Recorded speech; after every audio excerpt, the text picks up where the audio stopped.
जय जिनेन्द्र। जय जिनेन्द्र। आज का लेक्चर शुरू करेंगे।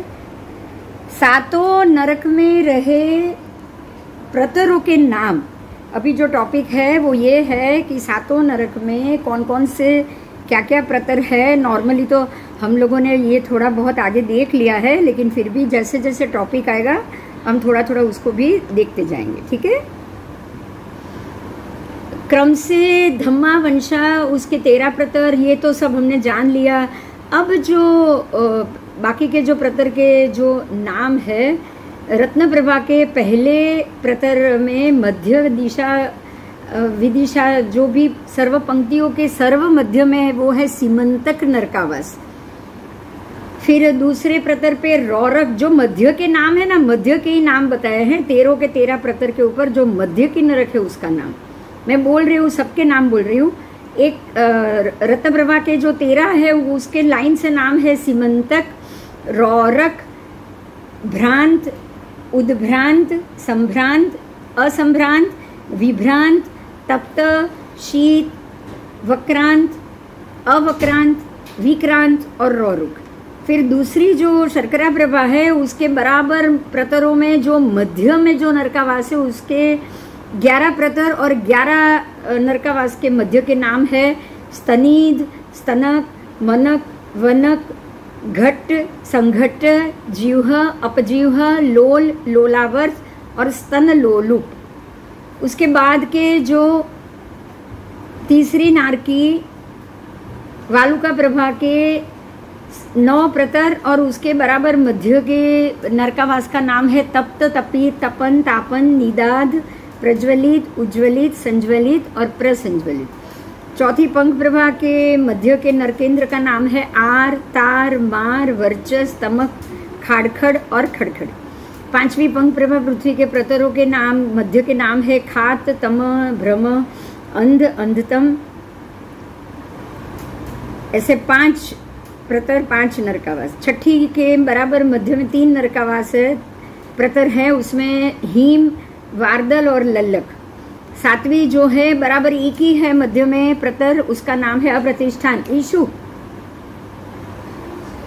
एक ऐसे कुल टोटल जो सातों नरक है उसके टोटल 49 प्रतर हुए। सभी प्रतरों में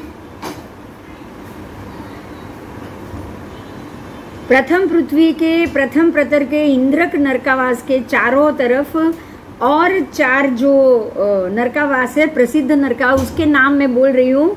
पूर्व में कांश, महाकांश, पीपास और अति पीपास, ऐसे चारों दिशा में 4 है। उसी तरह दूसरी पृथ्वी के भी जो 4 प्रसिद्ध और 4 दिशा के नरकावास है वो भी पूर्व से पूर्व, पश्चिम, दक्षिण और उत्तर ऐसे लाइन से आएगा। अनिच, महानिच, विंध्य, महाविंध्य। तीसरी पृथ्वी में पूर्व से दुख, महादुख, वेदना, महावेदना। चौथी नरक पृथ्वी के निसृष्ट, अति निसृष्ट, निरोध, महानिरोध। पांचवी नरक के निरुद्ध, अनिरुद्ध, विमर्दन, महाविमर्दन। छठी नरक के प्रथम प्रतर में नील, महानील, पंक, महापंक। और सातवीं नरक में चारों तरफ काल, महाकाल, रौरव और महारौरव। मैं ये नाम इसलिए बोल रही हूँ कि आपको बहुत सारे ऐसे नाम जो दूसरे जो वेदांग और उन लोगों ने जैसे जैसे नाम लिखे हैं उनमें से ये आपको नाम सिमिलर नजर आएंगे। तब आपको पता चलेगा कि ये जो बाकी लोग जो 28 प्रतर उन लोगों ने नरक 28 नरक बताई और हमारे 49 प्रतर है, तो उससे बहुत सिमिलर आपको नाम मिले कि नहीं मिले। तब आपको पता चलेगा कि भाई ये लोग जो 28 नरक बताते हैं, परमात्मा ने 49 प्रतर बता दिए नरक के, तो ये 28 नरक तो कुछ नहीं है, इससे भी ज्यादा है। तो परमात्मा ने ज्यादा सूक्ष्म दृष्टि से इन सब चीज को देखा है। बोलो, देखा है कि नहीं देखा है? हमको दूसरी तीसरी जगह भटकने की जरूरत ही नहीं है। इतनी सारी चीज हमें अपने ही साहित्यों के अंदर से मिल रही। हमारे अपने ही साहित्य में इतनी सारी चीज है कि हमें इसके लिए और इधर उधर जाके भटकने की जरूरत है ही नहीं। आओ आगे जाएंगे। अब यहाँ महत्व का मुद्दा ये है कि जो ये 49 मुख्य नारकी, फेमस 4 दिशा और मध्य ऐसे एक एक प्रतर की 5-5 नरक में जो आपके सामने ये जो सारे नाम आए हैं, वो नाम में आपको अब ये जानना है कि कौन से जीव नरक का आयुष्य बांधते हैं। अब ये सबसे महत्व की बात आई हमारे लिए। हमने कभी आज ये जन्म में हमें थोड़ी सी भी बुद्धि मिली है या भगवान का शासन मिला है और भक्ति मिली है, नरक में जाने के लिए या पाप करने के जो जो मार्ग है उससे आप थोड़े बहुत अंशात्मक या कुछ ज़्यादा अंशात्मक भी आप बाहर निकल पाए हो। लेकिन पूर्व में हमने ये सब बांधा होगा, उसका उदय अब आएगा, या जो हमारे अंदर नरक गति अनंतानुबंधी के रूप में पड़ी होगी, ये हम नहीं जानते। जैसे कि सैनिक राजा को पता चला कि अरे मैं तीर्थंकर तो बनूंगा लेकिन मैं सीधे नरक में जाके फिर वहां से निकल के बनूंगा। तब उन्होंने ये सोच लिया कि मैं भगवान का भक्त, मैं इतना तीर्थंकर नाम कर्म बांध रहा हूँ और मुझे क्यों नरक में जाना पड़ेगा उनको, क्योंकि नरक में जाना योग्य तो पाप उन्होंने पहले ही बांध दिए थे। तीर्थंकर नाम कर्म बाद में बांधा, लेकिन वहां जाने के योग्य अंदर जो उनके अनंतानुबंधी का उदय पड़ा होगा वो तो पहले से ही पड़ा था। सत्ता में पहले से ही नरक गति थी। कृष्ण राजा को सत्ता में पहले से ही नरक गति थी। रावण को सत्ता में पहले से ही नरक गति थी। बोलो थी कि नहीं थी? थी। तब उन्होंने ये सोचा कि भाई अब ऐसा हमारे साथ भी हो सकता है, जरूर हो सकता है। अब आगे आप कितना भी धार्मिक या कुछ ऐसे कृत्य करो जो आपको धर्म से बाहर निकाले, आपको तीर्थंकर नाम कर्म तक आप उपार्जन कर लो, सम्यक दर्शन आप उपार्जन कर लो, क्षायिक संकित तो नहीं हो सकता है। तीर्थंकर नाम कर्म अभी हो सकता है लेकिन क्षायिक संकित नहीं हो सकता है। तो ऐसे अगर आप अच्छी पुण्य का आप उपार्जन कर सकते हो तो आपको यही समझना है कि इतना कर लेने के बावजूद भी सत्ता में पड़ी नरक गति कब उदय में आएगी कोई नहीं जानता। बराबर। तो अब हमें ये जानना है कि आने वाले हमारे और जन्म में हमें ऐसे कौन से कृत्य नहीं करना चाहिए जो हमें नरक का आयुष्य बंधाने के काबिल बनाए। हमें नरक का आयुष्य नहीं बांधना है। अगर नहीं बांधना है तो उससे रिलेटेड जो जो कर्म है उसको भी हमें छोड़ना पड़ेगा। आओ हम देखते हैं कि कौन से जीव नरक का आयु बांधते। तो सबसे पहले उसमें नाम आता है लिस्ट में, वो है मिथ्या दृष्टि। मिथ्या दृष्टि मतलब जो परमात्मा के कहे हुए तत्वों से विपरीत अपनी बुद्धि चले। भगवान ने कहा कि मोक्ष जा सकते, वो बोलेगा ऐसा कुछ है ही नहीं मोक्ष वोक्ष। भगवान कह रहे कि पूर्व जन्म आने वाले जन्म आत्मा एक जन्म छोड़ के दूसरे जन्म में जन्म लेता है, वो मानेगा। मैं कोई ऐसा मानता ही नहीं। जो जीव जो शरीर मिला है खाओ पियो मजा करो, कोई पुनर्जन्म अगला जन्म होता नहीं। ऐसे भी सोचने वाले है कि नहीं दुनिया में, है कि नहीं?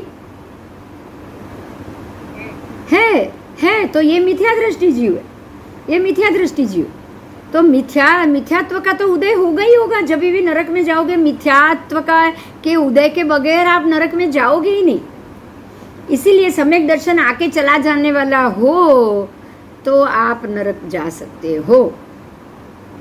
तो शुद्ध मार्ग की अरुचि रखने वाला, उसको शुद्ध मार्ग की बिल्कुल ही परवाह ही नहीं है, उसको चाहिए भी नहीं, और मिले तो भी वो ये सोचेगा कि नहीं मैं ये कुछ नहीं मानता। बराबर, उसकी अरुचि रखने वाला। और उसी कारण महापाप की प्रवृत्ति में आसक्त रहने वाला, अनेक धर्म बहुल प्रवृत्तियों का जो उपासक हो, यानी कि एग्जाम्पल दिया है गोशालक।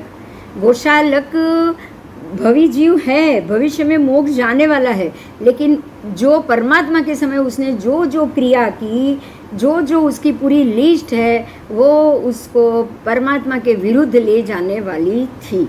मतलब वो मिथ्या दृष्टि था, वो मिथ्या दृष्टि था। ठीक है। अब दूसरा है महारंभी।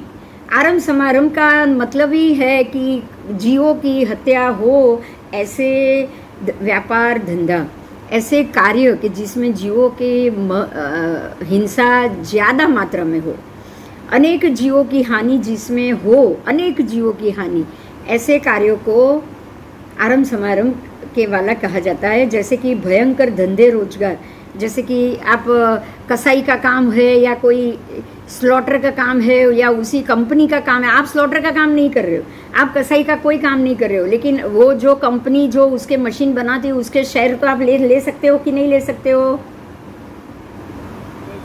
ले सकते हो। आपको नहीं पता आपको कौन सी जो कंपनी के शेयर खरीद रहे हो वो शेयर मार्केट में वो क्या काम कर रहा है, आपको ये नहीं पता। आपका पैसा किसी ऐसे व्यक्ति को जा रहा हो जो मत्स्य उद्योग कर रहा है, मछलियों को मार रहा है, आपको नहीं पता, तो ये गलत हो जाएगा, यहाँ पे आपकी गलती हो जाएगी। तो ये सारे कार्य महा आरंभ वाले हैं। ऐसे कार्य जैसे कि काल सौरिक कसाई, उसने भी महाआरंभ किया, वो तो कसाई का ही काम कर रहा था, तो उसको तो कसाई का काम करते करते जीवों की हत्या करते करते बिल्कुल निर्मम हो चुका था, उसको बिल्कुल फील ही नहीं होता। ठीक है, उसको राजा ने कुएं में उतारा कि तू कसाई का काम बंद करे, तो उसने वहां नीचे उतरने के बाद भी क्या किया, मिट्टी के गाय भैंस बनाए, कुएं के अंदर जो मिट्टी थी उसके गाय भैंस बनाए, और उसको हाथ से तलवार से जैसे मार रहा है ऐसे वो बनाता गया और मारता गया, बनाता जाता था और मारता। कुएं में भी वो ऐसा काम करता। इसकी आवश्यकता थी क्या? नहीं, लेकिन दिमाग में एक बात जो चढ़ जाती है आपको उसी में मजा आता है, उसी को आरंभ समारंभ कहते हैं ना। महाआरंभ किसको कहेंगे? कि अशुभ कर्म करने में भी आपको मजा आए। ध्यान दो, किसी को अशुभ कर्म करना पड़े और वो उसके लिए उसके पास कोई चारा नहीं है, वो अलग बात है। लेकिन अगर आप ऐसे भी अशुभ कर्म करो जिसकी आवश्यकता भी नहीं है, लेकिन फिर भी आपको वो काम करने में आनंद आए, वो आनंद आने की जो बात है वहीं पे आपका कर्म बंध होगा। आप उसको एंजॉय करोगे तो आपका कर्म बंध होगा।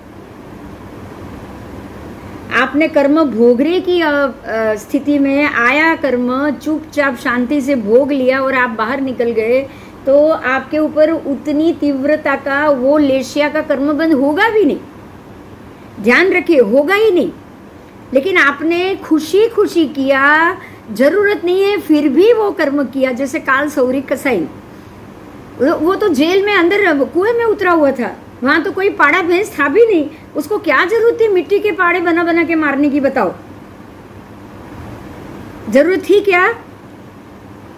नहीं, लेकिन ये उसके दिमाग पे हावी हो चुकी थी, ये खुशी उसके दिमाग पे हावी हो चुकी, उसने जानबूझ के ये काम किया। इसीलिए इसको महारंभी कहा जाएगा।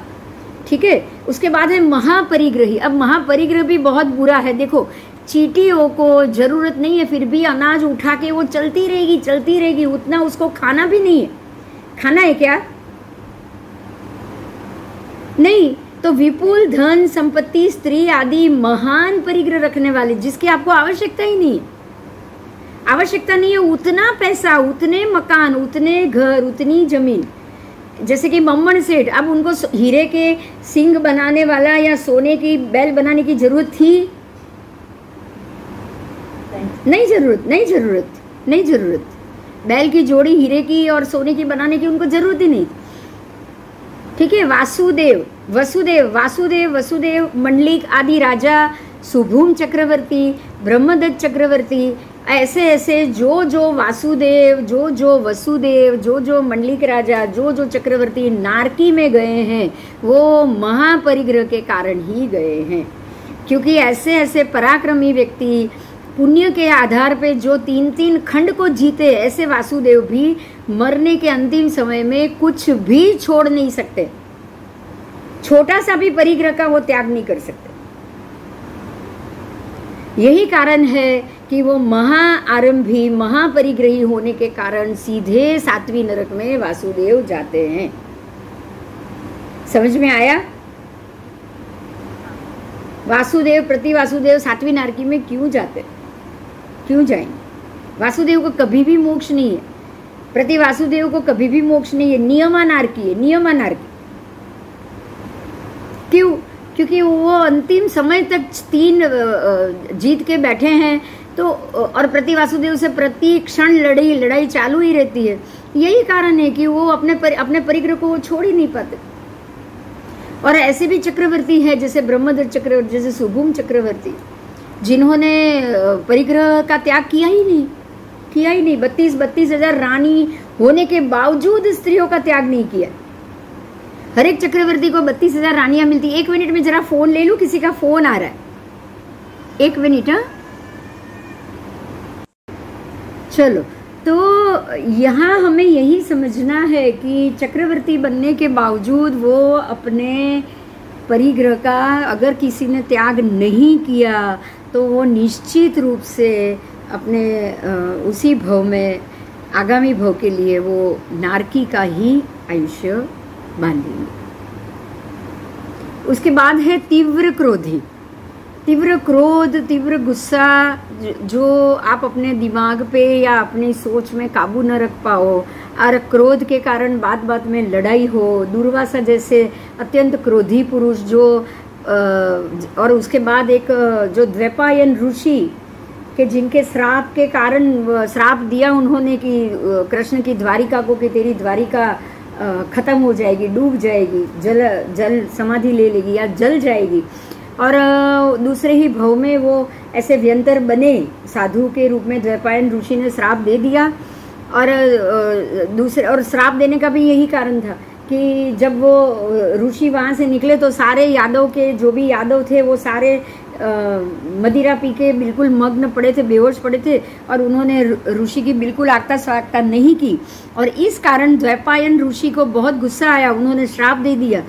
दूसरे ही भव में वो बने व्यंतर देव, और जैसे ही उनको याद आया कि ये नगरी में ऐसा हुआ है, वो आके उन्होंने पूरी नगरी को जला के भस्म कर दिया। तो ऐसे महाक्रोधी का ही रूप कारण था, उनके महाक्रोध का ही कारण था कि जो उन्होंने मनुष्य भव में जो गुस्सा अपने दिमाग में भर के रखा था, उसी के कारण दूसरे व्यंतर भव में जब शक्ति हाथ में आई तो पूरी की पूरी नगरी को जला के खाक कर दिया। ठीक है, तो ऐसे तीव्र क्रोधी तो मरने के बाद सीधे फिर उसके बाद तो वो नरकगामी ही बनेंगे। एक बीच में एक भव उनको लेना पड़ेगा, क्योंकि डायरेक्ट व्यंतर देव तो नरक जा नहीं सकते। उसके बाद सिंह, बाघ, सर्प आदि आदि पशु वो भी बहुत क्रोधी होते हैं। क्रोध के कारण ही दूसरे तीसरे जीवों का वो नाश करते हैं, उनकी हत्या करते हैं। फिर है निःशील, जो शीलवान नहीं है, जो चारित्रवान नहीं है, जो बात को समझने की और सामने वाले की व्यक्तियों को क्षमा देने की क्षमता में है ही नहीं। ध्यान दो, अगर सम्यक दर्शन है, अगर संभाव है, तो ही आप सामने वाली व्यक्तियों की गलत कर्मों को माफ़ी दे सकते हो। अगर आप संभावी नहीं हो तो आप किसी को भी माफ़ नहीं कर सकोगे। ये बहुत बड़ी बात, आपको ये ध्यान में रखना है। अगर आप ये सोचो, आपके दिमाग में ये बात है कि नहीं इसको तो सज़ा मिलनी ही चाहिए, इसने तो जो बुरा किया है वो बुराई के कारण ही मैं परेशान हुआ हूँ, तो अब तो मैं इसको छोड़ूंगा ही नहीं। ऐसी जो सोच होती है ना, ये आपको कभी संभाव में रहने ही नहीं देगी, और ऐसी व्यक्ति कभी भी समकिती हो ही नहीं सकती। आपको ये ध्यान देना, क्योंकि अगर आपके राग द्वेष अगर ढीले नहीं पड़े तो समय तो है ही कहाँ। बाकी ऐसा भी हो सकता है कि आप बिल्कुल क्रोधी भी हो और साथ में भक्ति भी ज़्यादा करो, ये तो पॉसिबल है। आपको ऐसे भक्त बहुत मिलेंगे जो परमात्मा की भक्ति भी उतनी ही प्रेम भाव से करेगा, और गुस्सा, किसी को मारना मरना, ये भी बहुत ही प्रेम से करेगा। ठीक है, तो आपको यही समझना है, अपने स्वभाव को जज करना है। एक ध्यान देना है, अगर जीव नरक में जा रहा है अपने स्वभाव के कारण, अगर जीव केवली हो रहा है, मोक्ष जा रहा है अपने स्वभाव के कारण, अगर जीव देव में भी जा रहा है अपने स्वभाव के कारण, वहां भी स्वभाव काम आता है। मौज मजा करने का स्वभाव, आनंद प्रमोद करने का स्वभाव, और साथ में कर्म से पुण्य बांध दिया तो आप सीधे देव में जाओगे, कोई सवाल ही नहीं कि आप कहीं और जाओ। ऐसे ही तीव्र क्रोध, तीव्र परिग्रह, तीव्र महारंभ, तीव्र मिथ्यात्व, और अगर आपने पुण्य कर्म बांध लिया तो आप नरक में जाओगे कि नहीं बताओ? क्योंकि पुण्य कर्म तो आपको अपने स्वभाव को पुष्टि करने का ही काम करेगा। ध्यान दो, आपने जो पुण्य कमाया है वो आपके स्वभाव को आपको ताकत दे रहा है। पुण्य सिर्फ ताकत देगा, पुण्य आपको समझाने नहीं आएगा। मेरी बात समझ में आ रही है? हाँ, શું થયું?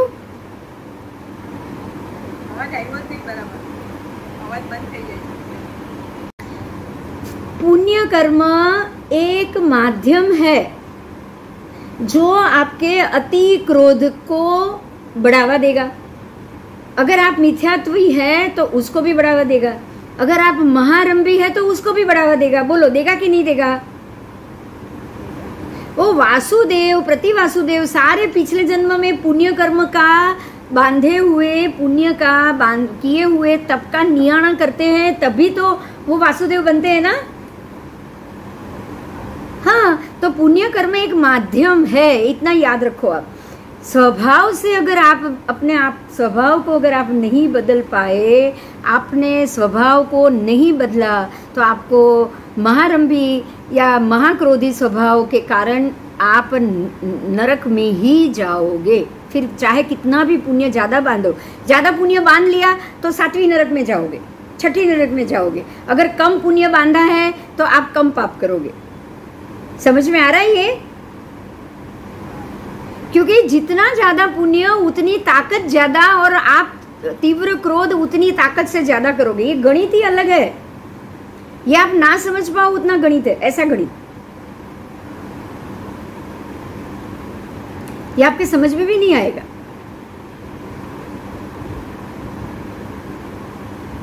तो मेरा कहना ये था कि अगर आपके स्वभाव में मिथ्यात्व है, महाआरंभ है, महापरिग्रह है, तो समझ लो कि आपको नरक में जाने से कोई नहीं बचाए।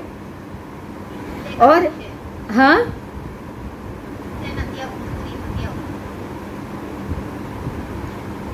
બાકી બધાને આવે છે?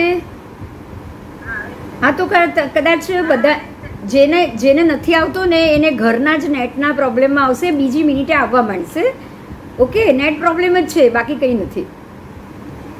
उसके बाद अगर मौज शौक की मर्जी है, मजा करनी है, भोग और सुख भोगना है, अगर आपका स्वभाव ये है तो आपने जो जो पुण्य कर्म कमाया है वो सारा आप देव गति में जाके भोग के आ जाओ।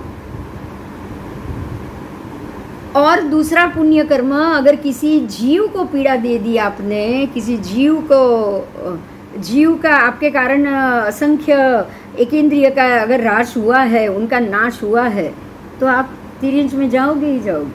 तो ये आपके लिए एक पाराशिशी है कि स्वभाव के कारण ही आप ये गति में भटकते हो। एक बात को आपको याद रखना है, अगर आपका स्वभाव संभावी बन गया, आपके अंदर से तीव्र राग निकल गया, आपके अंदर से तीव्र द्वेष निकल गया, तो यही स्वभाव आपको ये चारों गति को छोड़ के सीधी पंचम गति, मोक्ष गति में लेके जाएगा। तो अब आपको या हमको किसको सुधारना है? स्वभाव को सुधारना है, लेश्या को सुधारना है। अब आप ये याद रखोगे बस। अब हमारी बाकी की जिंदगी हमारे स्वभाव को ही सुधारने में जाएगी। और ये स्वभाव में एक चीज जरूर आएगी, जिंदगी में कभी भी हमको जो बात हम सोच रहे हैं वैसा ही हम करेंगे, ताकि हमें भी ये पता चले कि हमने गलत सोचा। गलत सोचना ही नहीं चाहिए, हाँ या ना बताओ? सोचोगे कुछ और, करोगे कुछ और, बोलोगे कुछ और, सीधी माया हो गई बस। अगर बुरा सोचा है तो बुरा सोचा है ऐसा बोलने की हिम्मत भी आपके अंदर होनी चाहिए। बुरा सोचा या गलत सोचा तो दूसरे ही मिनट में ये मैंने गलत सोचा है एक्सेप्ट करने की हिम्मत चाहिए कि नहीं चाहिए? बोलो। ऐसा नहीं हो सकता कि आप ऐसा नहीं कर सकते। निमित्त है, कर्म पड़ा है तो हो जाएगा, लेकिन दूसरे तीसरे मिनट में ही आपको वापस उपयोग में आ जाना पड़ेगा। आना पड़ेगा ना, शांत होना पड़ेगा, स्वभाव को बदलना पड़ेगा। एक ध्यान देना है, हर पल आप अपने स्वभाव को जानोगे, पहचानोगे, जहां जरूरत पड़ेगी वहां बदलोगे। बदलोगे कि नहीं बदलोगे? बदलेंगे, क्योंकि हर एक मिनट में हम अपने दिमाग में क्या सोच रहे हैं। आपको पता है परमात्मा ने एक ही बात गौतम स्वामी को बार बार की थी, एक समय का प्रमाद ना करो, एक समय का भी प्रमाद ना करो। मतलब ये है कि प्रमाद ही ना करो। बात समझ में आ रही है? ये समय मापमाए, समय का प्रमाद मत करो, एक समय भी प्रमाद नहीं आना चाहिए। प्रमाद है क्या पता है? वो पता है? मिथ्यात्व, अविरति, प्रमाद, कषाय, योग, ये 5 चीज है। मिथ्यात्व मतलब जो मिथ्या दृष्टि, वो तो चाहिए ही नहीं। कभी भी आपके दिमाग में, आपके स्वभाव में मिथ्या दृष्टि नहीं आनी चाहिए। अविरति, अविरति मतलब कुछ भी करूं मैं मुझे कोई बंधन नहीं होना चाहिए, नहीं चलेगा, नहीं चलेगा। वो कुत्ते बिल्ली की जिंदगी हमें नहीं जीनी है। आपको जीनी है क्या? व्रत चाहिए ही चाहिए, कोई ना कोई व्रत चाहिए। हर एक जगह बंधन चाहिए। अगर व्रत में नहीं हो, श्रावक के हिसाब से, अगर श्रावक के व्रत में आओ, बार व्रत में आओ, मर्यादा बांधो। मर्यादा तो आप बांध ही सकते हो। फिर प्रमाद, प्रमाद ही है जो हमें हमारे पुण्य कर्म से, हमारे संभाव से हमें हटा देगी। प्रमाद का मतलब क्या है? आपको ध्यान देना है। प्रमाद का मतलब क्या है? तो मन, वचन, काया के योग्य जो उपयोग में हमको रखना है, हमें बार बार जो मन को जो हम उसको जो हम सिखाते हैं कि वो शुभत्व में रहे, शुभ विचारों में रहे, उसमें से उसका बाहर निकल जाना, ये प्रमाद है। क्रिया, अच्छी शुभ क्रिया करते करते अशुभ में चले जाना, क्योंकि कुछ समय का प्रमाद पड़ा तभी आप अशुभ में गए ना। बोलो, नहीं तो शुभ की ही श्रेणी चढ़ते जाओ तो वहां से गिरोगे कब? प्रमाद करोगे तो गिरोगे। प्रमाद का मतलब आलस की। अभी शुभ छोड़ दिया कुछ घंटों के लिए तो क्या होगा बताओ? शुभ से नीचे गिर जाओगे। तो छोड़ा क्यों? प्रमाद आ गया। छोड़ा क्यों? प्रमाद आ गया। मतलब आपको ये सोचना है कि अब मेरी विचारधारा में कहीं पे भी किसी के लिए भी अशुभ बात ना आए, उसके लिए अशुभ चीज ही ना निकले। आपको ये ध्यान देना है कि भगवती सूत्र में जो एक बात बताई है, मैं फिर से बताती हूँ, पहले भी बताया मैंने लेकिन मैं बार बार ये बात बताऊंगी। परमात्मा ने कहा है कि हमारे अपने अवग्रह में जो भी जीव हो, जितने भी जीव हो, उसको बिल्कुल भी पीड़ा नहीं होनी चाहिए। उसकी ड्यूटी आपकी अपनी। मनुष्य ही एक ऐसा जीव है जो प्रत्येक जीव को उसकी तकलीफों से बाहर निकाल सकता है। बराबर? अगर आपके अवग्रह मतलब आपकी नजर जहां तक पहुंच सकती है, आपकी शक्ति जहां तक, आपका कार्यक्षेत्र जहां तक विस्तृत है, वहां तक कोई भी जीव को ना शारीरिक पीड़ा होनी चाहिए, ना मानसिक पीड़ा होनी चाहिए। आपको जाके नहीं बताना है उसको, आपको सिर्फ देखना है कि अगर ये कंफर्टेबल नहीं है तो उसको कंफर्टेबल करो। समझ में आया? हाँ, तो ये आपका यही स्वभाव आपको धीरे धीरे शुभ की श्रेणी में चढ़ाता ही रहेगा। आप अशुभ में कभी गिरोगे भी नहीं। आगे आओ। उसके बाद है निहिशील मतलब यही चल रहा था, चारित्रहीन, शील चारित्र ब्रह्मचर्य आदि से रहित, परस्त्री लंपट। देखो परस्त्री लंपट में भी ध्यान देना है। हाँ, आपको एक बात मैं यहाँ समझाना चाहूँगी, ध्यान देना है। आपको ये पता है कि भरत चक्रवर्ती के होने के नाते 32,000 जो उन्होंने जो परगले जीते, परगले कहे जाते या प्रांत कहे जाते, कितने थे? 32 राय वर सहस गाथा जो है ना, हाँ,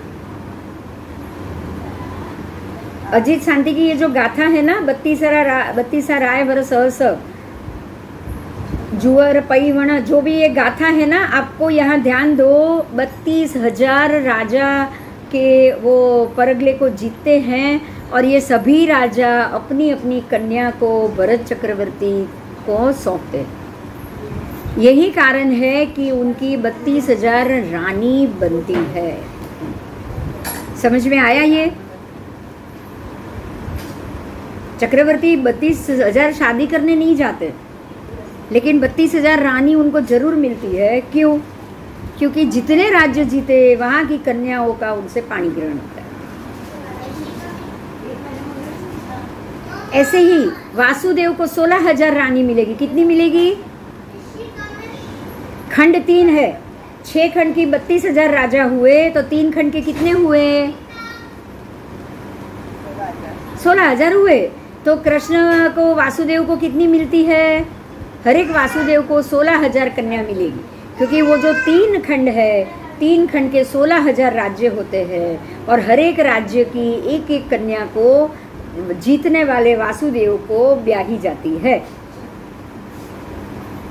तो यहाँ अब ये 32,000 या 16,000 के बाद की जो मिली, एक और मिली, पता है ये कौन मिली? कोई बताएगा मुझे? कौन मिली अभी?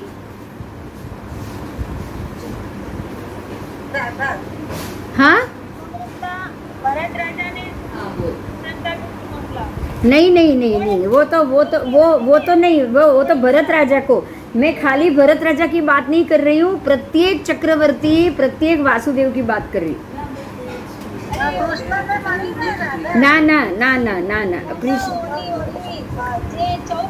हाँ, बराबर बराबर, स्त्री रत्न, 14 रत्न वाली स्त्री रत्न, बराबर।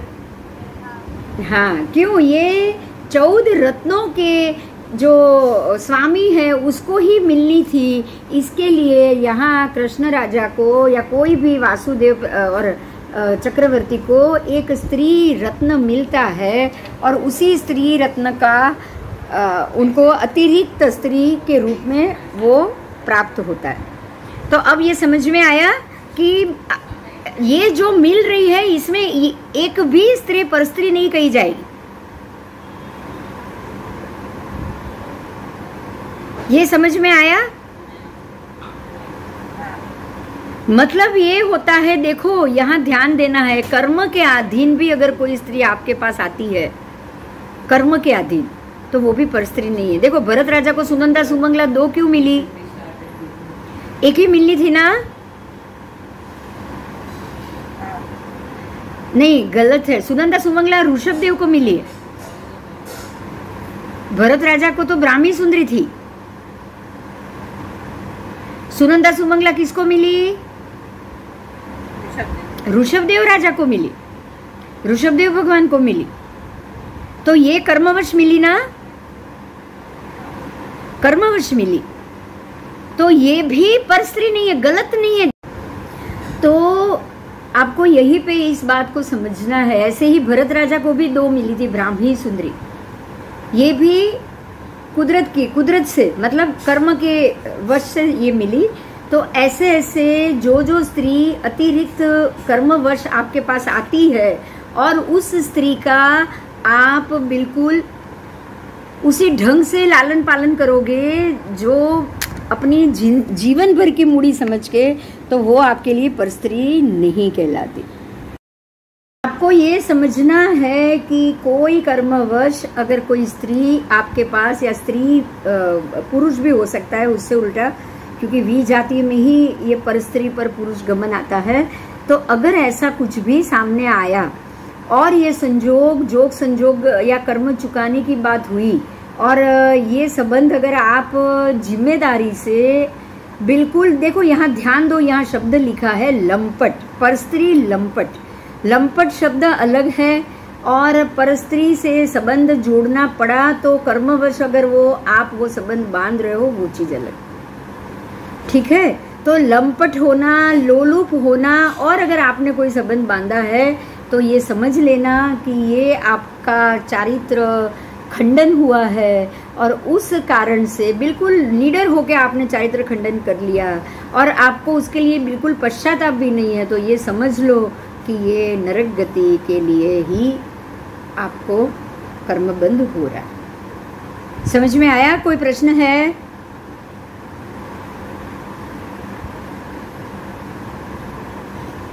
कोई प्रश्न?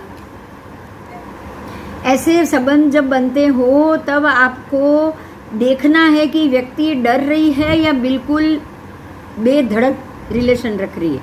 आपको उससे ये तय करना पड़ेगा कि भाई इसको कोई फर्क ही नहीं पड़ रहा है, ये बिल्कुल निर्लज और कुचारित्री बन के अगर कोई व्यक्ति ऐसे आगे बढ़ रही है ना, तो ही ये चीज आएगी, बाकी नहीं। आओ, अनेक पर नारियों के पवित्र शील को लूटने वाले हो। देखो ये भी ध्यान दो, बहुत समझ के यहाँ लिखा हुआ है। अनेक पर नारी के चरित्र को लूटने वाला, मतलब जो रेप कर रहा है, बलात्कार स्त्री को बिना मर्जी के बांध के भी अगर आप उससे इस प्रकार का उसकी मर्जी के खिलाफ अगर आप ऐसे दुराचार कर रहे हो, तो ही इसको यहाँ लेना है, तो ही यहाँ लेना है। ठीक है? बाकी कोई स्त्री कर्मवश आपके पास आई है, आपके साथ रहना चाह रही है और पूरी जिंदगी वो भी आप उसकी जिम्मेदारी निभाए, आप भी जिम्मेदारी निभाओ, तो उसको आप परस्त्री नहीं मानना है। उसके बाद दूसरा है वेश्या जैसी स्त्रियाँ। वेश्या जैसी स्त्री तब बनेगी, द्रौपदी को वेश्या नहीं कहा है, ध्यान दो, वो महासती के अंदर है कि नहीं? बताओ, आप भरे सर सज्जाए बोल रहे हो, तो द्रौपदी का नाम सतियों में आता है कि नहीं आता है? आता है। 5 पति होने के बावजूद, क्योंकि उसको कर्मवश 5 पति करने पड़े और 5 पतियों से उसने मर्यादा से संबंध बांधा, वो अलग बात है। और बाकी कुलीन स्त्री, बाकी घर की स्त्री ऐसी भी कभी हो सकती है। द्रौपदी जैसी स्थिति किसी और की नहीं आएगी, ऐसा हमको नहीं सोचना चाहिए। हो सकता है या नहीं हो सकता है? बताओ।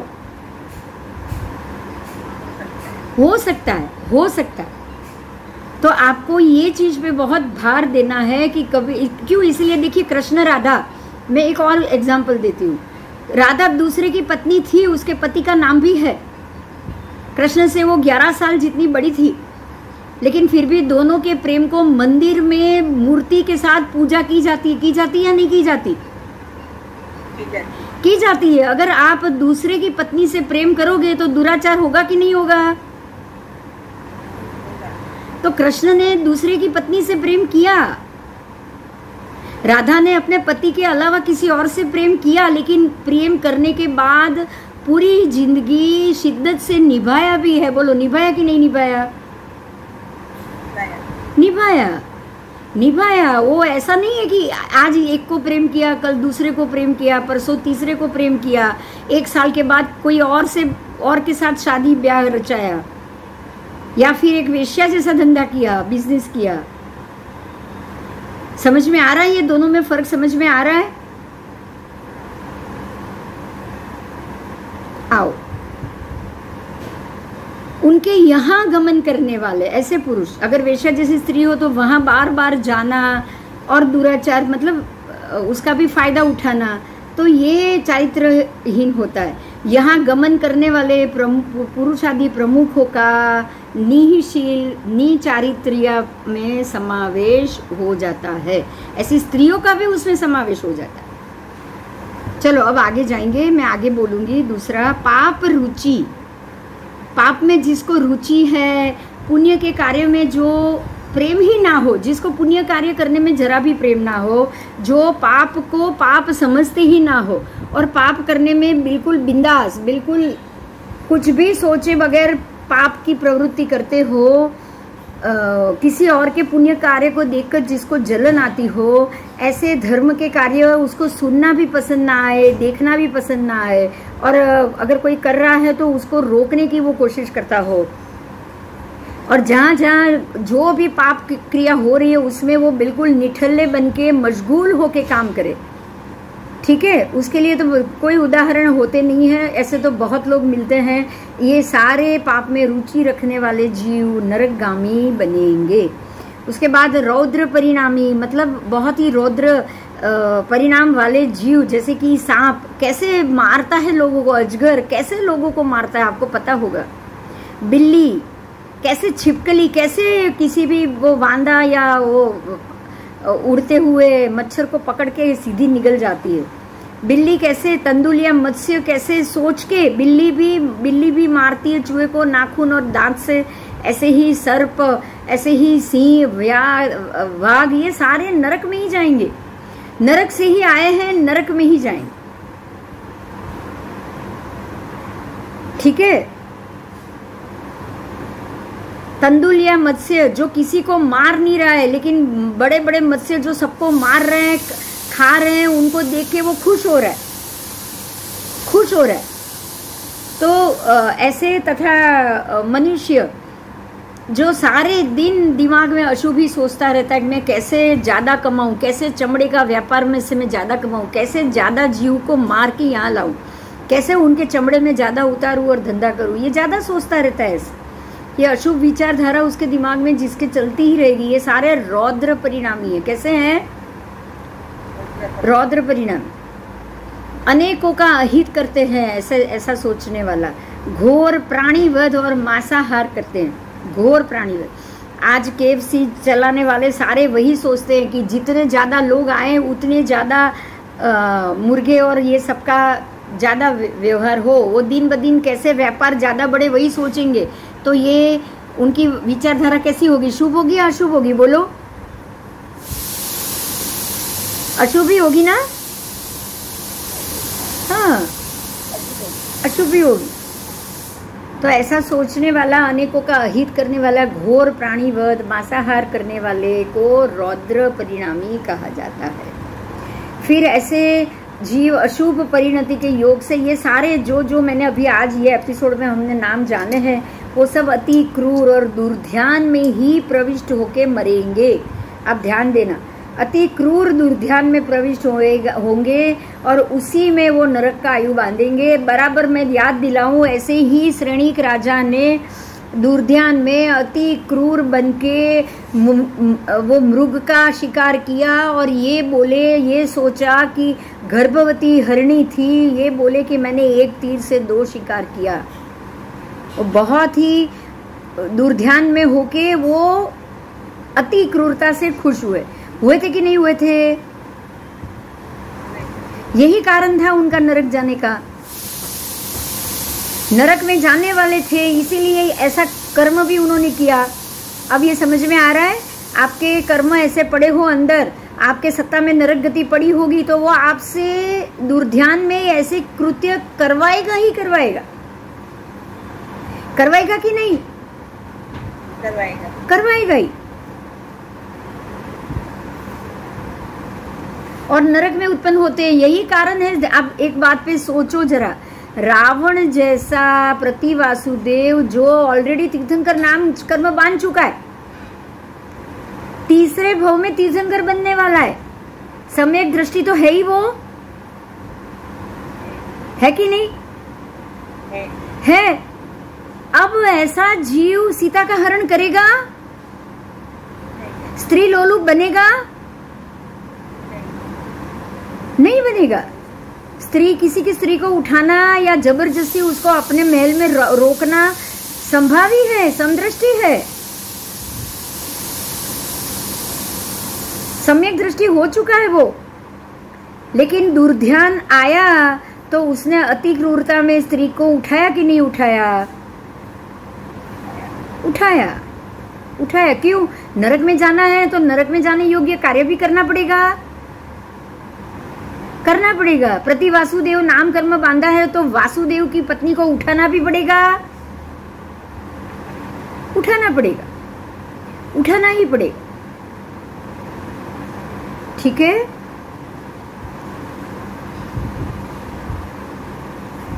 आओ आगे। सवाल थे। हाँ बोलो।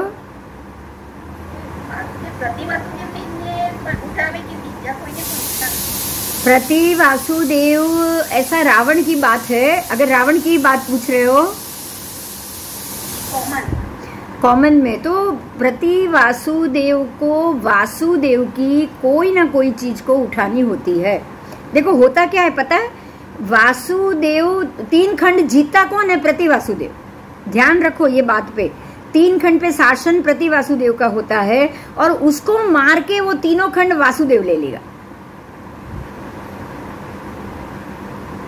चक्रवर्ती में ऐसा नहीं है, समझ में आया? चक्रवर्ती में ऐसा ही कोई व्यवस्था नहीं है, लेकिन जब वासुदेव होंगे तब बलदेव भी होंगे और प्रति वासुदेव, ये तीनों साथ में होंगे। चक्रवर्ती के साथ कोई बलदेव, वासुदेव, प्रति वासुदेव हुआ ऐसा कोई नियम नहीं। जो भी 12 चक्रवर्ती है वो सीधे चक्रवर्ती अकेले ही होते हैं और वो अपने अपने हिसाब से 6 खंड को जीत लेते हैं। लेकिन जब भी वासुदेव जन्म लेंगे तब एक बलदेव उनका बड़ा भाई होगा ही होगा, नियमा, और प्रति वासुदेव भी नियमा होगा। प्रति वासुदेव तीनों खंड में राज करेंगे, अराजकता फैलाएगा, क्योंकि प्रति वासुदेव का स्वभाव ही विपरीत होता है। अति क्रूर रौद्र परिणामी होगा ही होगा वो, क्योंकि उसको तो सीधे नरक में जाना ही जाना है। और ऐसे प्रति वासुदेव को मार के उसके तीनों खंड को हड़पना वो वासुदेव का कार्य है। यही कारण है कि वासुदेव भी नरक में जाता है। एक बलदेव है जो नियमा उस भव में, नहीं तो दूसरे भव में मोक्ष में जाएं। तो होता क्या है, उसको छेड़खानी करनी है। प्रति वासुदेव छेड़खानी करता है, ये निमित्त कर्म है कि वो जाके वासुदेव को, जैसे हम बोलते हैं ना कि આપણે શું બોલી છે, સળી કરી, આપણે નથી બોલતા સળી કરી, नारद वेड़ा भी कह सकते हो, लेकिन उसकी किसी ना किसी दुखती रग को दबाता है। प्रति वासुदेव जाके वासुदेव की किसी ना किसी चीज को उठा के लेके आएगा। वासुदेव थे लक्ष्मण, बलदेव थे राम, तो उसने क्या किया, वो उसकी भाभी को उठा के लेके चला गया। रावण उसको उठा के चला गया। ऐसे ही हर एक प्रति वासुदेव कोई ना कोई वासुदेव की किसी ना किसी चीज को वो उठा के चला जाए। और यही कारण है कि वासुदेव वो चीज को वापस लाने के लिए जाके उससे युद्ध करता है, और युद्ध करने के बाद, उसको मारने के बाद उसके तीनों खंड को वो जीत के राजा बन जाए। तो यही कारण है कि वासुदेव हो या प्रति वासुदेव, दोनों नरकगामी है और है। दोनों में से किसी को भी वो भव में तो मोक्ष नहीं मिलेगा। समझ में आया? हाँ, तो ये अति क्रूर और दुर्ध्यान ही होगा, हमेशा क्रूरता रहेगी, दुर्ध्यान रहेगा प्रति वासुदेव को। इसीलिए यहाँ समझना है कि समकीति हो, प्रति वासुदेव अगर समकीति भी हो, अगर प्रति वासुदेव आपके अपने उसी भव में तीर्थंकर नाम कर्म तक बांध के बैठा हो, फिर भी जैसे श्रेणिक राजा नरक में जाना है, तो नरक के योग्य कर्म जब उनका उदय में आएगा तब वो अवश्य दुर्ध्यान में जाएंगे ही जाएंगे। बिंदुबेन, एक प्रश्न है। हाँ,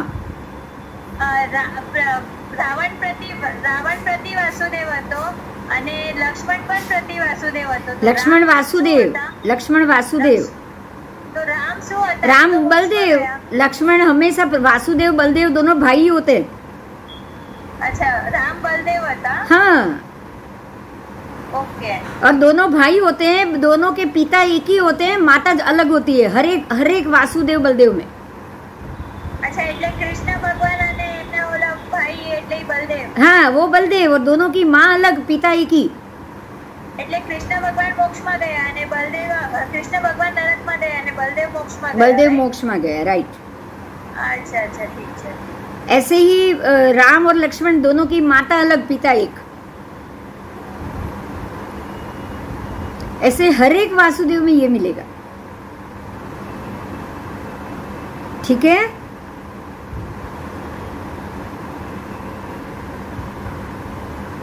चलो आगे आगे जाऊं मैं? हाँ,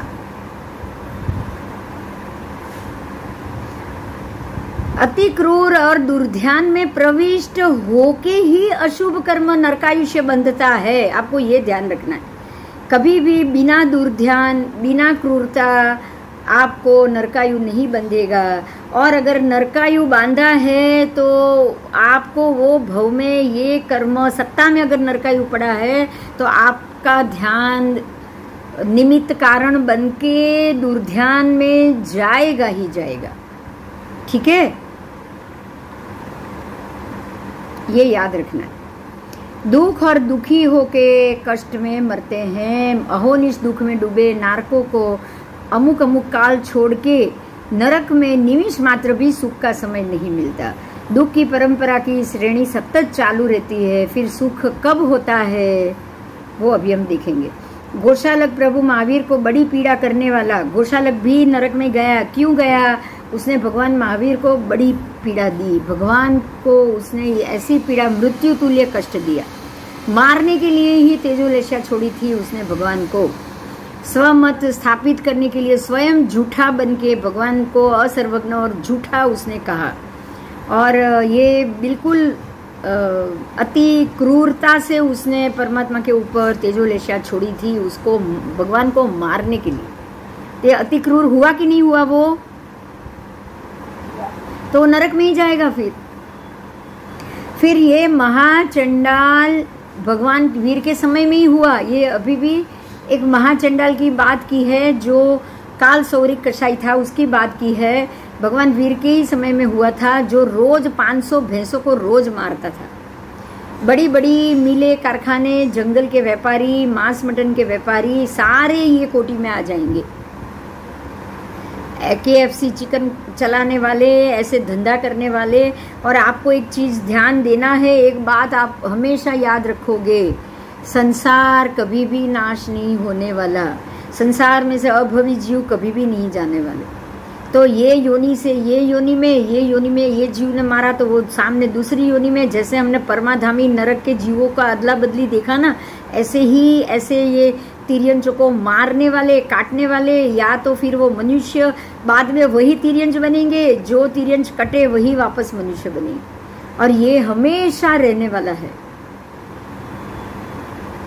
तीर्थंकर परमात्मा की केवल्य की भावना भी, करुणा की भावना भी संसार को कभी नहीं बदल पाएगी। बोलो, ये बड़े अफसोस की बात है कि नहीं है? और ऐसे संजोगों में से, ऐसे संसार में से हमको निकलना है। ऐसे संसार से निकलना है तो ऐसे किसी भी व्यक्ति को देखो, ऐसे अगर आप रास्ते में चल रहे हो और वो चिकन की पूरी वैन पड़ी हो जिसमें 100 चिकन पड़े हो जो अभी कुछ घंटों में ही मरने वाले हैं, आपको कुछ नहीं करना है, आपको उसको समझाने नहीं जाना है, आपको कुछ नहीं करना है वो आदमी को। सिर्फ उस सारे मुर्गियों के लिए नौकार जाप करो और बोलो, भगवान इन जीवों को जितना हो सके साता दो और मुक्त करो, उसको अगले अगले जन्म में इनको भी मोक्ष कराओ। बस भगवान आप ऐसी शक्ति दो कि ऐसे जीवों को भी मोक्ष मिले। आप सिर्फ ये भावना भाओगे, हाँ या ना बताओ? क्योंकि उनका जो रौद्र परिणामी लाने वाले, उसको मारने वाले जो जीव है वो ऐसे दुर्ध्यान में है कि उनको आपकी बात समझ में आएगी ही नहीं, और ऊपर से आपके सामने 100 की जगह 200 को मार के रख देंगे। समझ में आ रहा है? ये रौद्र परिणामी है, आपको गुस्सा दिलाने के लिए ऐसे डबल काम कर लेंगे। तो ऐसे हिंसक और रौद्र परिणामी को आपको उश्केरना नहीं है। क्या नहीं करना है? उश्केरना नहीं है आपको। आपने उश्केर दिया तो वो 4 गुना मार के रख देंगे आपके सामने, उसमें भी आप निमित्त बन जाओगे।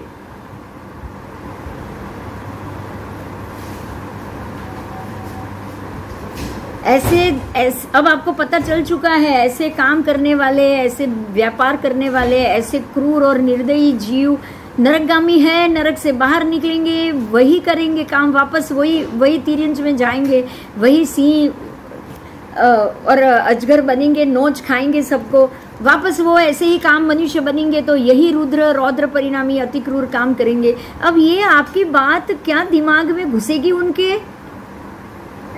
नहीं घुसेगी, नहीं घुसेगी। ऊपर से वो और क्रूर बन जाएंगे, और क्रूर बन जाएंगे। आपको ये कुछ नहीं करना है, आप सिर्फ 2 हाथ जोड़ो और सभी जीवों की मोक्ष की कामना करोगे बस, और कुछ नहीं करोगे। ठीक है, वो सबके लिए 3 नवकार उसी समय खड़े खड़े गिन लो बस।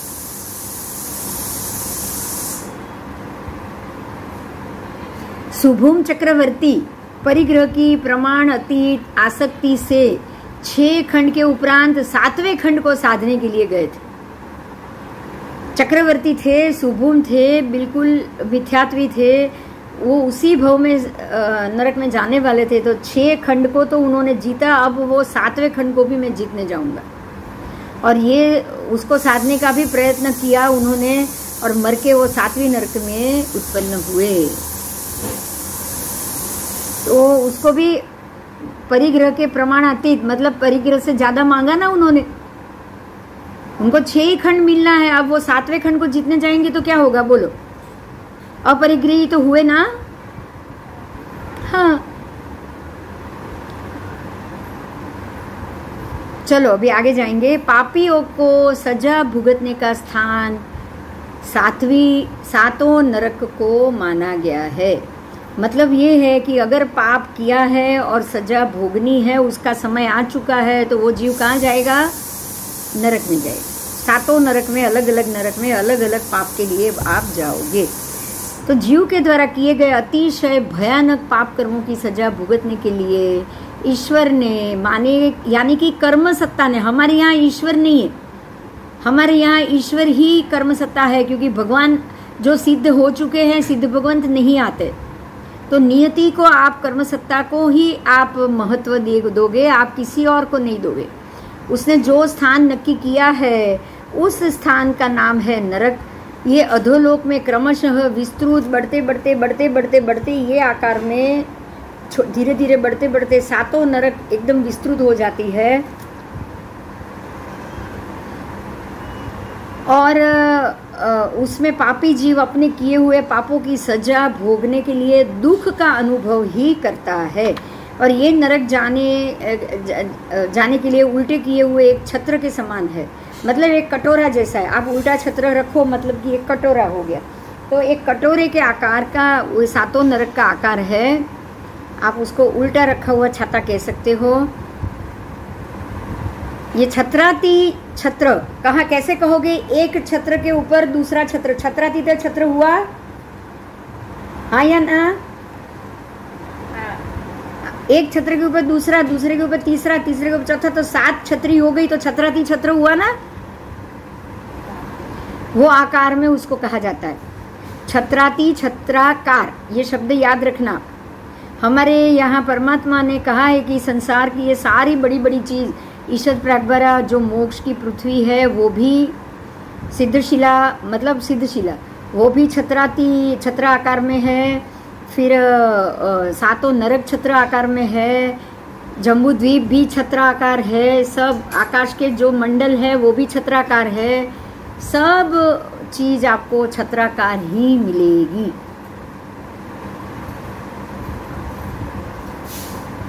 सातों नरक के नाम, उसकी पृथ्वीमान, उसका नरकावास, उसकी प्रतर संख्या आदि सब यहाँ एक कोष्टक दिया गया है। मैं आपको कोष्टक बता रही हूँ।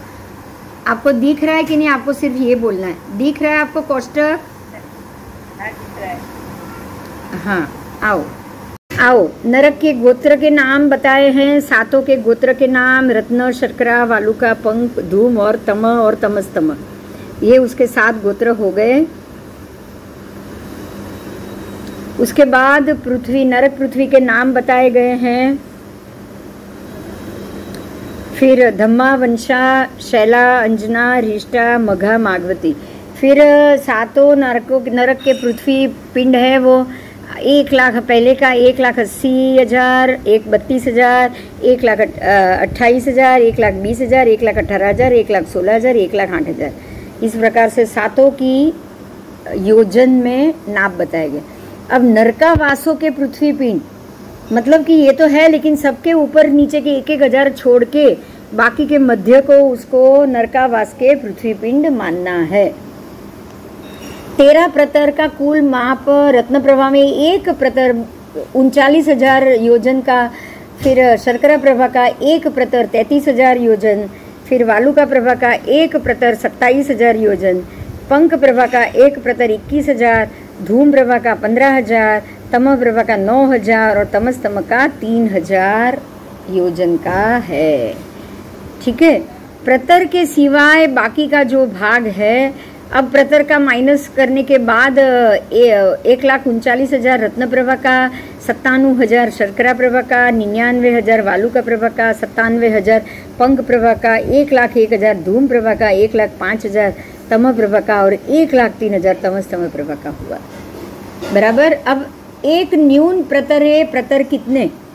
तो पहले जो है नारकी में उसमें 12 से भाग देना है, दूसरी नारकी में 10 से भाग देना है, तीसरी में 8 से भाग देना है, चौथी में 6 से भाग देना है, पांचवी में 4 से भाग देना है, छठी में 2 से भाग देना है और सातवीं में 1 ही प्रतर है। अब प्रतर संख्या बताई है तो अनुक्रम से सातों नारकी में 13, 11, 9, 7, 5, 3, 2, 5, 3 और 1। उसके बाद है घनोदधि वलय। अब पहली नरक प्रभा पृथ्वी के ऊपर और चारों बाजू, देखो यहाँ पढ़ो आप, ये पढ़ने के जैसा है। देखो ऊपर चारों बाजू, समझ में आया? मतलब ऊपर भी घनोदधि है। ये बहुत इंपॉर्टेंट है, ध्यान दो इस पे। मेरी बात समझ में आ रही है? देखो नरक के आकार में ऊपर नहीं बताई है ये पिक्चर में, आपको ये मैं बताना चाहूंगी। 1 मिनट के लिए आप उस पे आओ।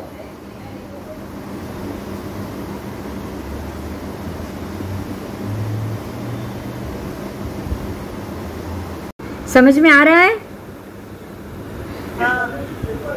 यहाँ ऊपर नहीं है, यहाँ तीनों जगह है साइड में, मतलब सभी 9 दिशा में मिलेगा।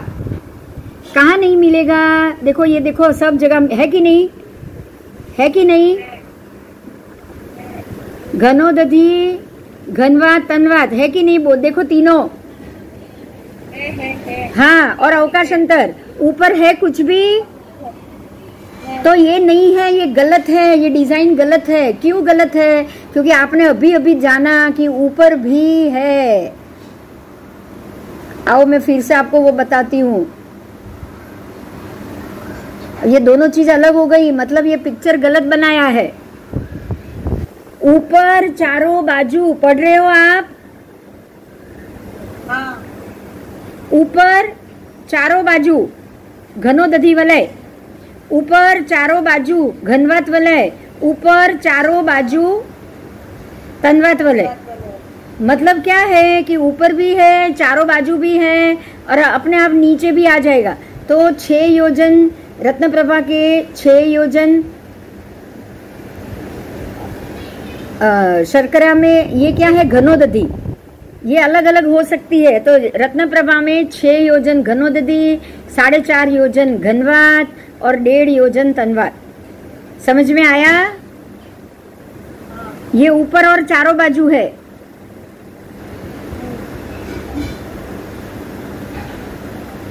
ऊपर और चारों बाजू। नीचे में कितना है? कुल 12 योजन हो गया इसका प्लस, और नीचे में 20,000 योजन घनोदधि। आपको समझ में आ रहा है? ये सभी दिशा का बताया, ये बात समझ में आई? पिक्चर में ये नहीं बताया। हाँ गलत है ये पिक्चर ही गलत बनाया। अब ये क्लियर हो गया? हाँ। क्योंकि ऊपर और चारों बाजू यहाँ लिख ही दिया है। ये बहुत महत्व की बात है आपके ये पेज में।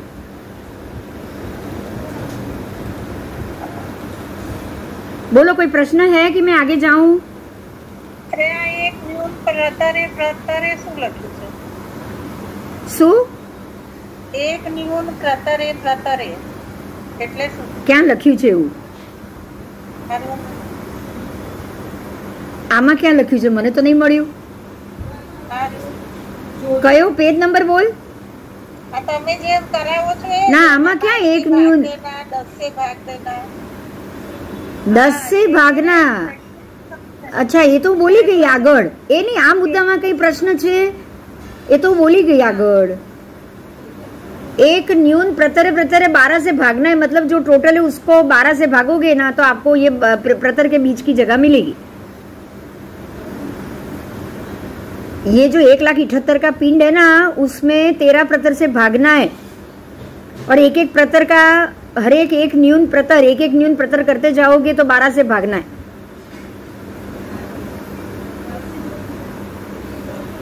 रत्न प्रभा के 13 प्रतर है, हाँ या ना? हाँ. तो एक प्रतर बाद कर को एक न्यून कर दो, फिर बाकी को 12 से भागो तो बीच का जवाब मिलेगा ना. अच्छा अच्छा. हाँ, ये बात छोड़, अभी मैं घनोदधि की बात कर रही हूँ, उसमें बोल. मुद्दा कुछ और चल रहा है. हाँ, ये तो समझाएगी, पिक्चर रॉन्ग है. समझाएगी वो? सबको समझ में आ गया कि 10 दिशा में घनोदधि है, ऊपर अलग है, नीचे 20,000 है. घनोदधि की संख्या देखो, नीचे पृथ्वी, नीचे घनोदधि 20,000, लेकिन ऊपर और चारों तरफ घनोदधि 6 योजन. ऊपर और चारों तरफ. दक्षा, खास ध्यान दे. समझ में આવ્યું? हाँ. मतलब कि रत्नप्रभा नारकी में ऊपर में भी घनोदधि है. ये बात क्लियर हो गई?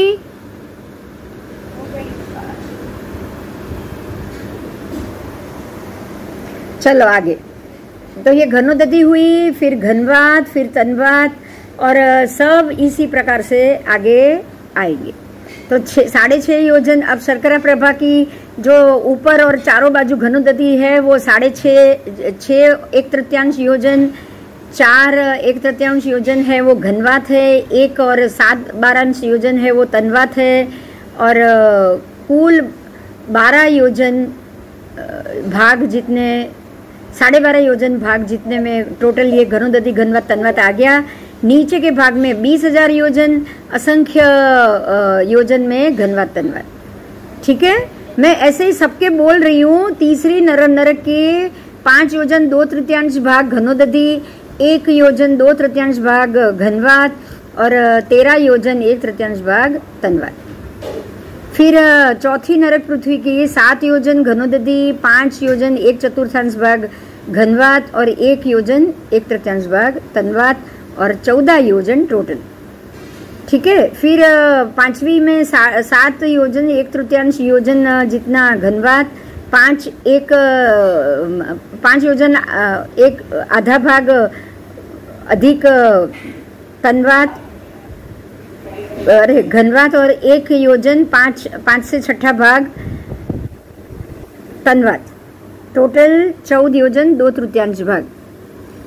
ऐसे ही छठी नरक पृथ्वी में 7 योजन 2/3 घनोदधि, 5 योजन 3/4 घनवात, 1 योजन 10/11 भाग है वो तन्वात, और टोटल 15 योजन 1/3 भाग हुआ, और 20,000 योजन नीचे के भाग में घनोदधि, और असंख्य योजन घनवात तन्वात नीचे में. ऐसे ही 7वीं नरक पृथ्वी 8 योजन घनोदधि, 6 योजन घनवात, 2 योजन तन्वात, टोटल 16 योजन. ये तीनों मिलके ऊपर और चारे बाजू हुए. नीचे 20,000 योजन घनोदधि और असंख्य योजन घनवात और तन्वात. ये साबित हो गया कि 7 नरक पृथ्वी में ऊपर चारों तरफ और नीचे 10 दिशा में घनोदधि घनवात तन्वात आई हुई है. ठीक है.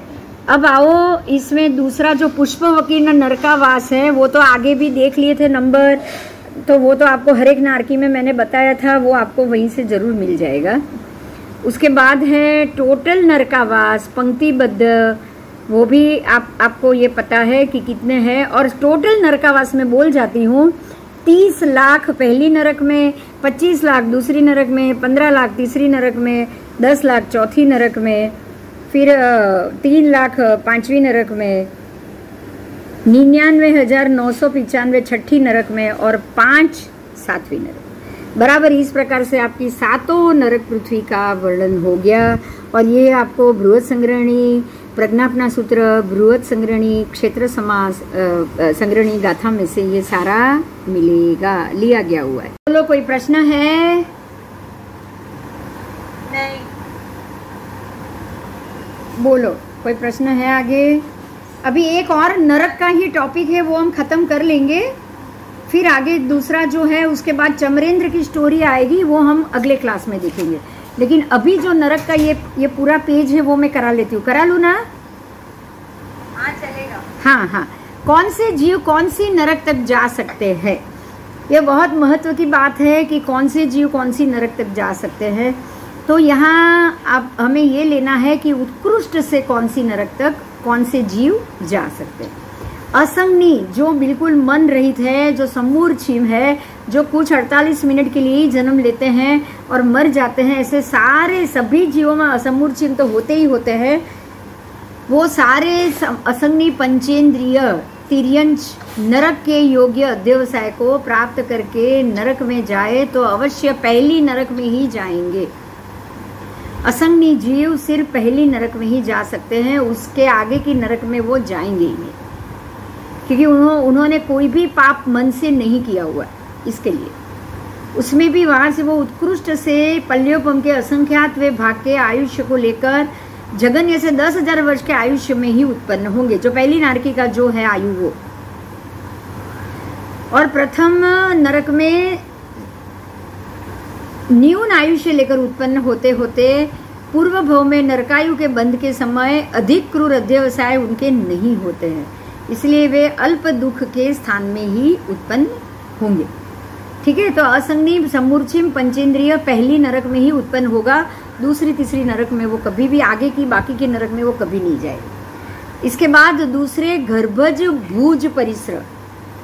भूज, अब गर्भज की बात आ गई, समूर्छिम असंगनी चले गए, अभी गर्भज भूज परिसर की बात है, जो कि चंदन घो, पाटला घो, नोलिया आदि आदि जो भुज पेट से घसीट के चलने वाले, उसमें सांप अजगर बिच्छू, ये अजगर वजगर सब आ गए, बिच्छू नहीं, सांप और अजगर आ गए। सारे प्रमुख जीव गर्भावास में अगर उनकी मृत्यु हो जाए और अगर वो नरक में गए, गर्भावास में ही मर गए, तो हाँ, तो दूसरी नरक तक कोई पहले या दूसरे में जाएंगे, संक्लिष्ट अध्यवसायी दूसरे नरक में जाएंगे, और वो दोनों में भी जा सकते, पहली दूसरी, या वो गर्भज मर गए या वो अंडज मर गए, अंडे में ही मर गए, उनके अंडे को ही किसी ने खा लिया, तो वो पहली दूसरी नरक से ज़्यादा में नहीं जाएंगे। गीद बाज, हाँ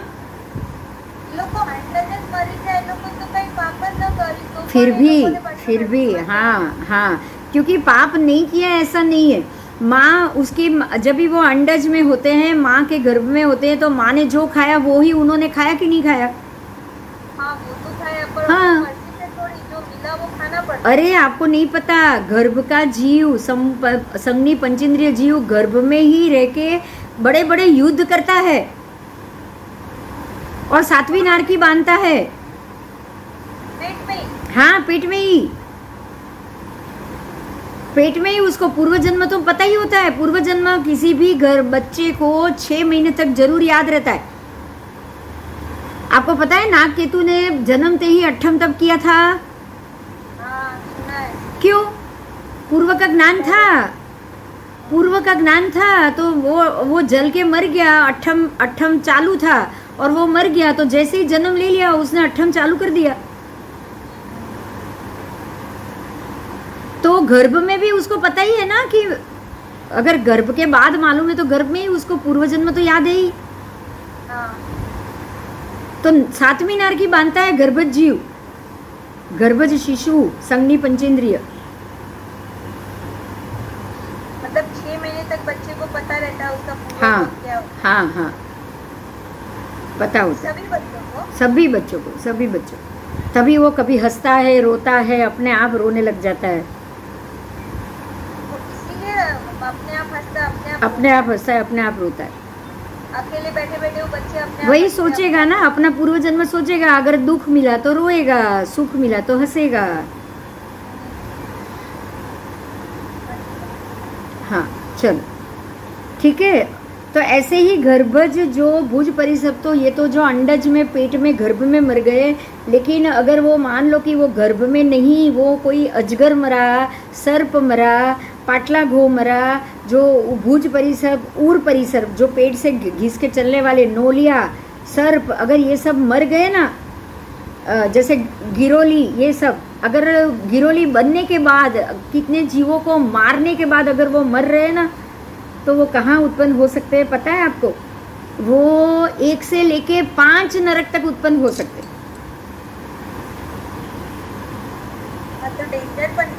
हाँ, तो तिर्यंच, और वो भी मांसाहारी तिर्यंच ही आप बने हो। नरक में से निकल के तिर्यंच में जाने के लिए ही जा रहे हो। सीधी बात है, नरक नारकी का जीव नरक से दूसरी नरक में तो जा नहीं सकता। हाँ, फिर से वो मांसाहारी तिर्यंच बनेगा, फिर से वो नरक में जाएगा। तब ऐसे वापस आना जाना, उसके बाद कहीं उसके स्वभाव में अध्यवसाय बदले और कुछ हुआ तो वहां से बचेगा, नहीं तो वही होता रहेगा। उसके बाद सिंह की बात की, सिंह चीता जो प्राणी को फाड़ के खा जाते हैं, मार डालते हैं, वो पहली 4 नरक तक जा सकते हैं, पहली, दूसरी, तीसरी, चौथी।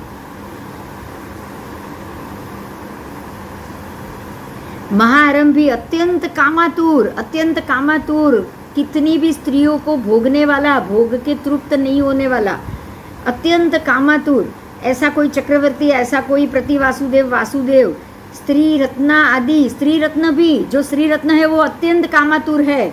आपको 14 रत्न वाली स्त्री रत्न मैंने पहले भी बोला है, फिर से आज बोल रही हूँ, मरने के बाद 6ठी नारकी में जाती है, नियमा। वो 7वीं में जा नहीं सकती, इसलिए वो नारकी में से जाके फिर बाद में कौन सा भाव लेती है? तिर्यंची बनेगी ना। फिर वो तिर्यंच नारकी। हाँ, तिर्यंच नारकी, फिर बाहर निकलेगी वो। 6ठी नरक में से तो निकल के सर्प बनो, बिच्छू बनो, सिंह बनो, वापस 4थी नरक में जाओ। तो वो स्त्री रत्न बनी ने શું फायदा? कोई फायदा नहीं है, पाप का ही उदय है, ये भी पाप का ही उदय है। निमित्त तो बनी ना चक्रवर्ती के लिए, चक्रवर्ती को शक्ति देने में निमित्त बनी कि नहीं?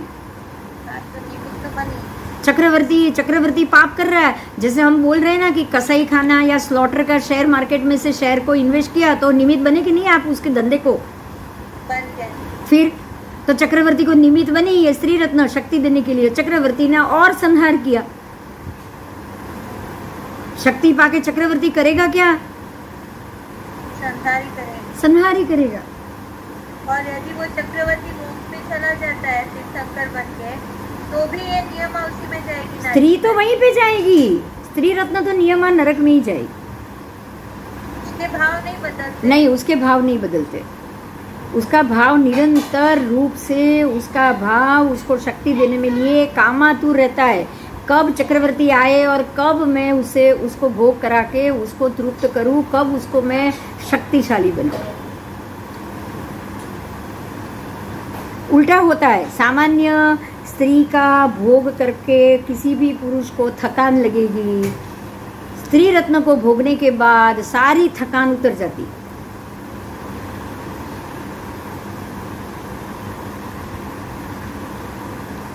क्योंकि वो स्त्री रत्न है ना, देवी है। तो चक्रवर्ती कितना भी भटके बाहर युद्ध करने के लिए, जो कितने 60,000 वर्ष तक युद्ध चलता है, 60,000 वर्ष तक ये रत्न उसके साथ रहता है, उसको थकान मिटाने के लिए। तो क्या होगा बताओ?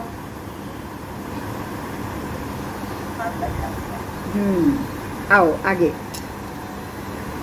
महापाप का आचरण करने वाले महारंभी, महापरिग्रह युक्त गर्भज मनुष्य, और ऐसे गर्भज तंदुल मत्स्य आदि मनुष्य भी और तंदुल मत्स्य भी, ये सारे जलचर जीव अति क्रूर रौद्र अध्यवसाय करने के कारण 1 से 7 कोई भी नरक में जा सकता। इस तरह जीवों की नरक गति के गमन में वर्णन कहा। और ये सारे जीव की योनि में जो समूर जीव, उनके ही मल मूत्र शरीर आदि में से जो समूर जीव उत्पन्न हुए, ये सारे पहली नारकी में ही जाएंगे और कहीं नहीं जाएंगे। मतलब आपके ही शरीर से बने समूर्छिम जीव पहली नारकी से ज़्यादा आगे जा नहीं सकते, और आप 7 नारकी में जाके सड़ो गलो पीड़ा भोगो सब करो। बोलो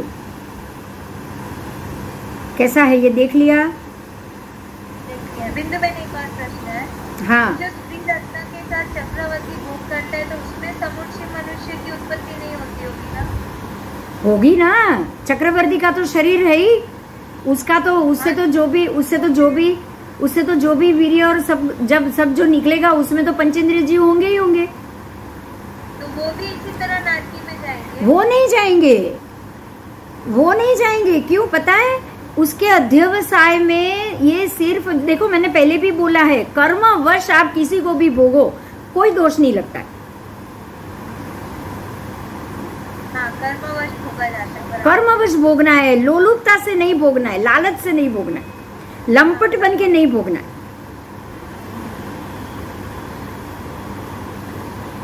समझ में आया? हाँ फिर एक राजा चक्रवर्ती 32,000 रानी को भोगेगा तो थकान लगेगी कि नहीं लगेगी? लगेगी। फिर वो श्री रत्न के पास जाएगा तो थकान उतर जाएगी। तो कर्मवशी हुआ ना सब। हाँ। अगर कोई लोलुपता से करेगा तो क्या होगा? बस कर्मबंध। लोलुपता से क्या होगा कि चलो 32,000 रानी को भोगना है, फिर स्त्री रत्न को भोग लो, थकान उतर गई, अब और बाकी स्त्रियों को भोगने जाओ थकान उतार के। तो ये लंपटता हुई। हाँ, ये लंपटता हुई। ये इसमें फर्क है बस। ठीक है? हाँ। आओ आगे जाएंगे।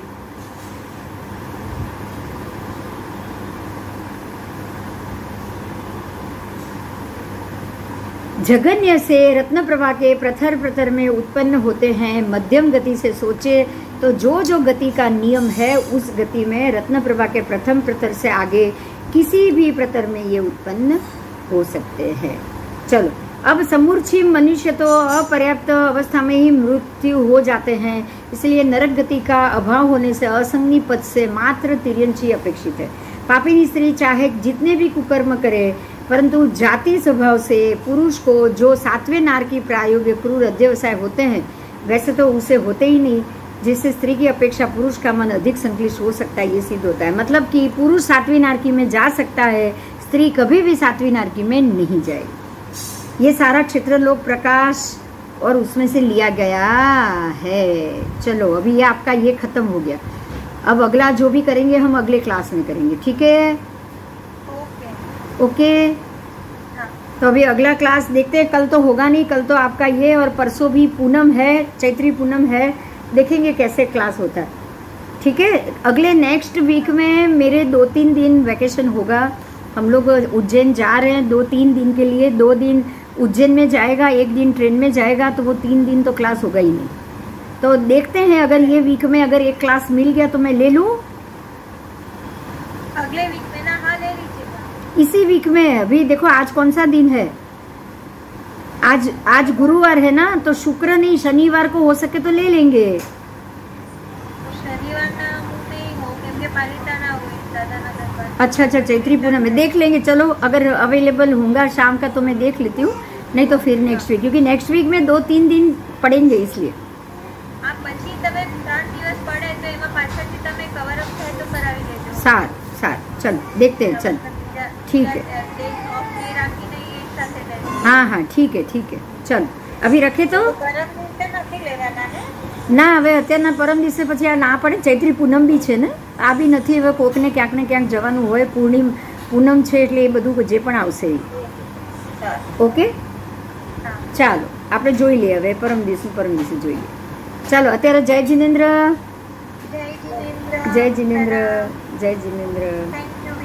जय। कोई प्रश्न है तो पूछ लो। प्रश्न तो मैंने पूछा ही नहीं।